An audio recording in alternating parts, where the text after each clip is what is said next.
No updates outside of she's out tonight. So just continuing to work and get her progress and make sure there's no setbacks. Nobody expected this. Without their superstar Caitlin Clark, the Indiana Fever walked into the Commissioner's Cup and didn't just compete, they dominated. But what came after the game was even more shocking.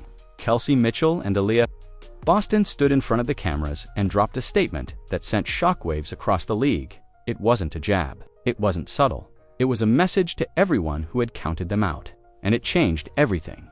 For weeks, the narrative had been the same. No Clark, no chance. Pundits called the Fever a one-woman team. Fans questioned whether they could win without her. Even some within the league seemed to quietly agree. But then came this game, a 27-point dismantling of the Las Vegas Aces, the defending champions. And after it, Mitchell and Boston didn't hold back. Their words were more than just post-game quotes. They were a declaration, a challenge, a warning.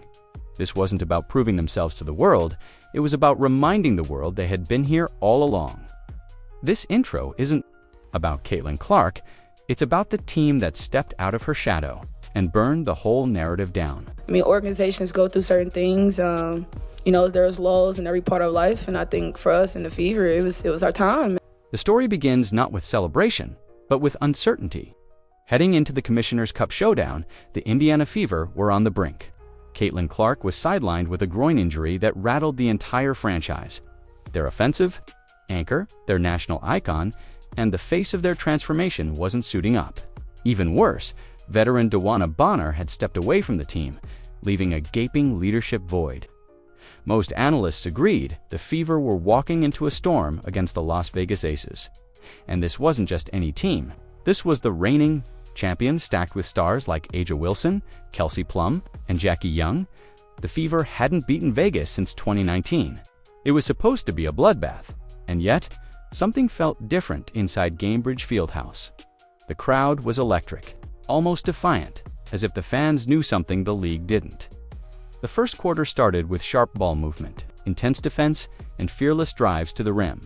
Kelsey Mitchell set the tone, draining early threes like she had something to prove. Aaliyah Boston, often underused in Clark's run-and-gun system, took command of the paint with force. Natasha Howard was everywhere, grabbing rebounds, contesting shots, and communicating like a seasoned general. The Fever didn't just keep pace, they took control by halftime. They were up by 22. The Aces looked stunned. The crowd couldn't believe it. This wasn't a team missing its leader. This was a team playing with purpose. Every possession told the same story. Indiana was not here to survive. They were here to dominate. Then came the third quarter, when the lead ballooned past 20 points. Mitchell's confidence grew with every bucket. She wasn't just hitting shots. She was leading, directing traffic, and pulling her teammates into every play. Boston's chemistry with her exploded backdoor passes, high-low feeds, and aggressive post-ups that caught even A'ja Wilson off balance. The Fever's defense swarmed Las Vegas, switching every screen, doubling Wilson, and forcing uncharacteristic turnovers. Commentators who had come prepared to dissect another lackluster collapse were left scrambling for new narratives. When the buzzer sounded, the scoreboard said it all, 81-54. A 27-point blowout, one of the worst losses in Aces' recent history, and one of the most dominant team performances the Fever had delivered in years. But what stood out more than the score was the emotion. The hugs, the tears, the sense that something had just shifted. This wasn't supposed to happen, yet it did. Without Clark, without Bonner, without excuses. And it was after this game, this unbelievable victory, that Kelsey Mitchell and Aaliyah Boston dropped the bombshell that would shake the entire league. But to understand just how powerful their words were, you have to understand what they endured to earn that moment.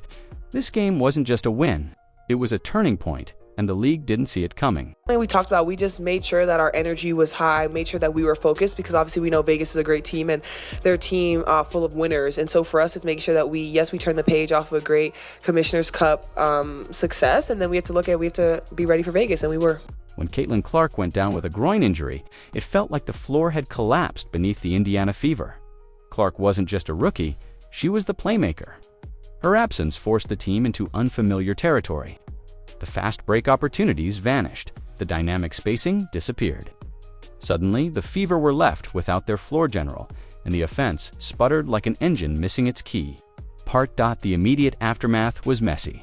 Without Clark pushing the ball up the court, everything slowed down. Their signature pace and rhythm turned choppy. Players who had thrived off her passing, especially Aaliyah Boston in the paint and Lexi Hull on the perimeter, struggled to create their own shots. For stretches, the team looked lost, was suddenly gone. It wasn't just about filling a stat line. Clark's presence altered the gravity of the entire court. But with her out, Clark's shadow, she took control of the offense. It wasn't flashy, not at first. It was subtle. A clutch jumper here, a vocal cue to shift the offense there. Her confidence started to bleed into the rest of the team. Meanwhile, Aaliyah Boston, a player whose skill set depends on strong post-entry passes and timing, began to recalibrate her game. Clark feeding her, she started hunting for position more aggressively, demanding the ball and punishing defenders down low. And while it wasn't immediate, but tougher, more defensive, more deliberate, they emphasized ball movement, communication, and physicality on defense. The emphasis on team basketball became more than a slogan. It became a necessity. Still, it wasn't easy. Stagnated at times, players were thrown into roles they weren't used to. DeWanna Bonner's sudden departure only added more chaos, robbing the team of another veteran presence when they needed guidance most. Yet underneath the noise, something was shifting. Every practice without Clark became a trial by fire. Every possession was a test of who would lead. The Commissioner's Cup wasn't just a championship game. It was a proving ground, a chance to show they weren't just a team orbiting one superstar. It was an opportunity to flip the script that had been written for them since the season began. The pressure could have crushed them, but instead, it forged something stronger, because when the moment finally came to face the Aces, a team that had beaten them for 5 straight years, the Fever walked onto the court not as a broken roster missing its best player, but as a team that had found something deeper, and the league didn't realize it until it was too late. The moment Caitlin Clark arrived in the WNBA, the spotlight shifted. Darker years suddenly became a supporting character in her own story. Headlines barely mentioned her name. Interviews focused on Clark. Game footage zoomed in on number 22. And yet, through it all, Mitchell stayed quiet. She played her role, hit her shots, and waited. But the Commissioner's Cup changed everything. With Clark sidelined, Mitchell had no choice but to become the engine from the opening tip against the Aces. You could tell she wasn't here to blend in. She came out aggressive, sinking early threes, attacking the lane, and directing her teammates with a calm authority that only veterans possess. Her handles were tight, her decision-making was crisp. The more she rose to the occasion, possession after possession, Mitchell became the difference maker. And it wasn't just scoring, it was leadership. She slowed down the pace when needed. She made the smart passes. She communicated on defense. She played like someone who had been waiting years for this exact moment. And maybe she had, because for all the buzz around Clark, Kelsey Mitchell had been grinding since 2018. She had endured losing seasons, coaching changes, and the kind of national indifference that wears on a player's pride. So when the lights were brightest and the pressure was highest, she didn't flinch. And then came the words, in the post-game interview. As emotions ran high and her teammates celebrated in the background, Mitchell was asked what this win meant. Her response was raw, direct, and unforgettable. "We deserve this." 3 simple words, loaded with everything she had been holding back. The disrespect, the doubt, the endless comparisons. It all came pouring out in that moment, not as anger, but as truth. Those words echoed far beyond the locker room. Fever fans posted it everywhere. Players nodded in quiet agreement. Even critics paused, because they understood this wasn't just about one game. It was about reclaiming her place, about proving that leadership doesn't always come with 1 million Instagram followers or national commercials. Sometimes it comes from someone who just refuses to fold. Mitchell's performance that night wasn't a fluke. It was a culmination. She played like a woman with something to prove, and she did just that. In every way, she looked like a true star. Not just because she scored, but because when everything was on the line, she showed up and delivered. And her message couldn't have been more clear. Caitlin Clark may be the future, but Kelsey Mitchell is still the present, and the Fever just became her team again. For much of the season, Aaliyah Boston had been waiting. Waiting for the right pass. Waiting for the right moment. Waiting to be the player everyone knew she could be. But with Caitlin Clark dominating the ball and the offense centered around perimeter play, Boston often found herself floating around the perimeter or setting screens instead of doing what she does best, punishing defenders in the paint. That all changed the moment Clark was sidelined. Without Clark controlling the tempo, the Fever were forced to slow the game down and go back to basics. That meant one thing: feed the post. And nobody benefited more from that shift than Aaliyah Boston. From the very first quarter against the Las Vegas Aces, she looked different, more aggressive, more assertive. She demanded the ball early, muscled her way into position, and went right at A'ja Wilson, the reigning MVP and one of the most dominant post defenders in the league. And she didn't just hold her own, she dominated Boston. Used a mix of finesse and power to control the paint. Turnaround jumpers, drop steps, soft hooks, her full offensive toolkit was on display. Every time the Aces tried to double her, she kicked it out to an open teammate. When they stayed home, she went to work. She moved with the confidence of someone who wasn't just trying to fit into a system, but finally playing within one that fit her. But it wasn't just offense. Defensively, Boston was a wall. She boxed out on every rebound, altered shots without fouling, and communicated with the kind of authority you expect from a franchise cornerstone. She was the backbone of the Fever's interior defense and the anchor that made their aggressive switching and trapping work. Her chemistry with Natasha Howard was undeniable. Together, they closed off the paint and made life miserable for the Aces' bigs. Their two-woman game on both ends of the floor looked polished, instinctive, and unstoppable. And with Kelsey Mitchell handling the perimeter load, Boston had the freedom to dominate inside. The fans felt it. The building buzzed every time she touched the ball. And after so many games spent in the background, Boston stepped fully into the spotlight. This was the version of Aaliyah Boston that dominated in college. The player who won a national championship at South Carolina, the one who was drafted to be a generational big in the WNBA. And for the first time in weeks, she looked like she believed it too. This game wasn't just about filling the void left by Clark, it was about proving Boston could thrive without her. That when the system shifted, she didn't just adapt, she excelled. This was her game, her moment, her statement, and the WNBA got a very loud reminder that Aaliyah Boston isn't waiting anymore. She's here, she's ready, and she's only getting started. The win was already stunning. The performance was already historic. But it was the post-game moment that made headlines across the WNBA. After dismantling the Las Vegas Aces without Caitlin Clark, Kelsey Mitchell and Aliyah Boston stepped up to the mic, still catching their breath, still glowing with sweat, and delivered a message that silenced the noise and shook the narrative. We're more than one player. We earned this. That single sentence detonated across social media. On the surface, it seemed simple. A team celebrating a big win. But in context, it was explosive. For months, the Fever had been cast as Clark's team, and little more. Media coverage revolved around her. Game commentary centered on her, and even wins were often attributed to her presence alone. The rest of the roster was treated like background noise, but this game proved otherwise. Mitchell and Boston weren't just reacting emotionally, they were correcting the record. What made the statement even more powerful was how measured and calm it was. There was no bitterness in Mitchell's tone, no aggression in Boston's posture, just conviction, just truth.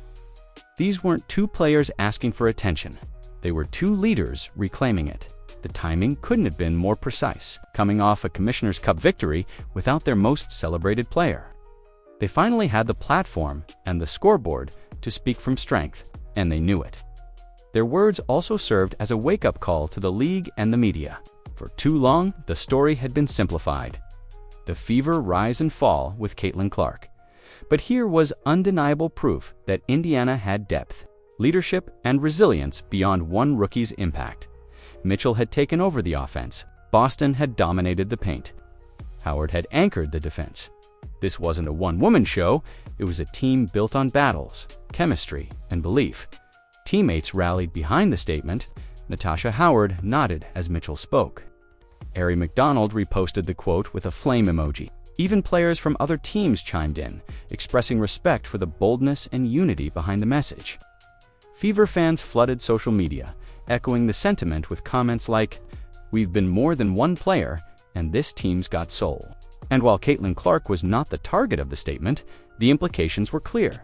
The Fever were ready to move out of her shadow, not by pushing her aside, but by stepping into their own light. When she returns, she'll rejoin a team that has found its voice. And that voice is loud. "We're more than one player. We earned this." It wasn't just a quote, it was a mission statement. It was defiance turned into pride. It was the sound of a locker room no longer waiting for validation. It was the moment. The Fever stopped being a story about potential and became a story about power. The story of the Fever's rise wouldn't be complete without addressing the shadow that hung over the locker room in the weeks leading up to the Commissioner's Cup. Dewana Bonner's quiet and abrupt departure. A seasoned veteran with championship experience, Bonner was supposed to be the calming voice in a young locker room. The mentor who guided rising stars like Aaliyah Boston and Caitlin Clark through the ups and downs of a demanding season. Instead, she walked away when the team needed her most, and the timing couldn't have been worse. Bonner's exit was never formally explained. No press conference, no official farewell. Just a sudden absence from the lineup during the most critical stretch of the season. Whispers of locker room tension swirled. Some speculated she didn't like playing second fiddle in the Caitlin Clark era. Others believed she was simply burned out. Whatever the reason, the message was clear. The Fever were down another key piece. And yet, the team didn't crumble. They regrouped. Rather than folding under the weight of losing their veteran presence, something shifted in the chemistry. Players stopped waiting for someone else to lead and started stepping into the void themselves.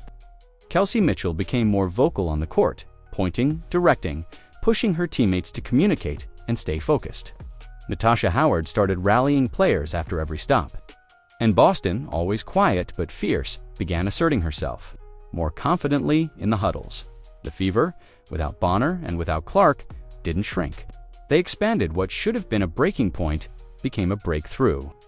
The younger players, once relegated to minor roles, flourished with the added responsibility.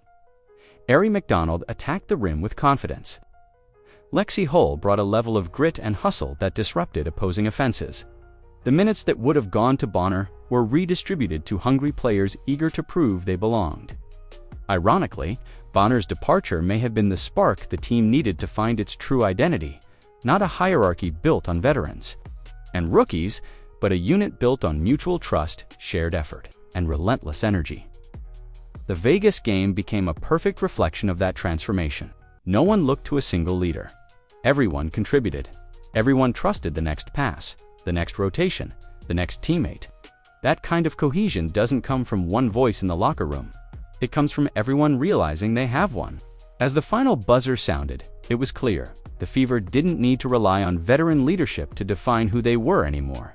They had created their own system, their own fire. Bonner's absence, once seen as a setback, became a statement. This team didn't collapse when she left. They evolved, and in doing so, they proved to everyone, and maybe even to themselves, that sometimes losing a veteran doesn't mean losing your identity. Sometimes it's the beginning of finally finding it. Before the Commissioner's Cup, the Indiana Fever were still being treated like a novelty act, a team riding the wave of Caitlin Clark's stardom, but not expected to seriously contend. Pundits praised the ticket sales, the viral moments, and the buzz, but when it came to basketball, the consensus was clear. They weren't ready. Too young, too dependent on one player, too far behind the WNBA elite. But that narrative collapsed the moment the Fever stepped onto the court without Clark and absolutely dismantled the Las Vegas Aces. This wasn't a lucky win. It wasn't a fluke shooting night or a bad game from Vegas. It was dominance. Every phase of the game, defense, rebounding, ball movement, physicality, favored Indiana. And that performance forced people to reevaluate what this team really is. The Fever aren't just improving, they're transforming rapidly. What changed? First, the team finally embraced its depth. For too long, roles were centered around Clark's playmaking. Without her, the Fever had no choice but to lean on their entire roster. That meant trusting players like Lexi Hull to make defensive plays, relying on Aari McDonald's slashing speed and feeding Aaliyah Boston in the post instead of just using her to set screens. The result was a more balanced attack, one that was harder to defend because threats came from everywhere. Second, their defense leveled up. In that Vegas game, the Fever played like a team possessed. They switched everything, doubled when necessary, closed out shooters with urgency. A'ja Wilson couldn't get a clean look without seeing two defenders in her face. And when Vegas tried to force the pace, Indiana matched their energy step for step. That kind of defensive intensity doesn't happen by accident. It's the product of players buying in fully, collectively, to something bigger than individual. Stats. Third, and maybe most important, the Fever started playing with belief. Real belief. Not the kind you say in interviews because you're supposed to, but the kind that shows up when you're diving for loose balls in the fourth quarter with a 20-point lead because you want to bury your opponent. That's what contenders do. They don't just win, they make statements. And this win over the Aces, it was a statement. Not just to the fans or the media, but to every team in the league. The Fever can win without their star. They can defend at a high level. They can outwork, out-hustle, and outplay champions. They're not here just for the show anymore. They're here for the fight. And with Clark expected to return soon, the rest of the league should be nervous, because the Fever that just proved they can beat anyone are about to add the most dangerous weapon in women's basketball back into the lineup. The Indiana Fever aren't underdogs anymore. They're contenders, and everyone better start treating them like it. Caitlin Clark's return to the lineup was once seen as the sole key to Indiana's success. Without her, the assumption was simple: the Fever would fall apart. But after the Commissioner's Cup victory, without her, that narrative doesn't just feel outdated. It feels wrong. The team didn't just survive without Clark. They evolved. And now, her eventual return raises an entirely new question. Where does she fit in? This isn't the same team she left. Kelsey Mitchell has emerged as a vocal leader and primary scoring option.